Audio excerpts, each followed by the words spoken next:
ఉంది. ఈరోజు zero tolerance on drugs గాని ఉమెన్ పైన క్రైమ్స్ గాని ఇంకో పక్కన ఇవన్నీ కూడా చాలా సమర్థవంతంగా అమలు చేస్తాం. లిక్కర్ పాలసీ నాసి రకం ప్రజల ఆరోగ్యాన్ని తాకట్టు పెట్టే పరిస్థితికి వచ్చారు. ఈ రోజు అన్ని రాష్ట్రాల కంటే మెరుగైనటువంటి లిక్కర్ పాలసీ తీసుకొచ్చాం. ఇంకో పక్క ట్రాన్స్పరెంట్ గాని అకౌంటబుల్ గా తీసుకొచ్చే పరిస్థితికి వచ్చాం.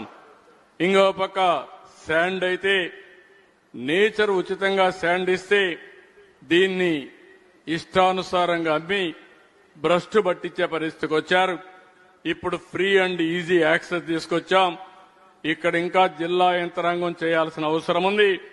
నేను ఎప్పటికప్పుడు సమాచారం కూడా తెప్పిస్తున్నా, అవి కూడా మీకు పాస్ ఆన్ చేస్తాను. ప్రభుత్వం తీసుకునే నిర్ణయాల్ని మీరు కూడా చిత్తశుద్ధితో సమర్థవంతంగా అమలు చేసే బాధ్యత జిల్లా యంత్రాంగం పైన ఉందని చెప్పి కూడా నేను మీకు తెలియజేస్తున్నా. రోడ్స్ అన్ని కూడా చాలా భయంకరంగా ఉంటే దగ్గర దగ్గర 4,765 కిలోమీటర్లు స్టేట్ హైవేస్ గాని 14,710 కిలోమీటర్లు ఎండీఆర్స్ గాని పార్ట్ హోల్ ఫ్రీ చేశాం. ఇవి కూడా స్ట్రీమ్ లైన్ చేశాం.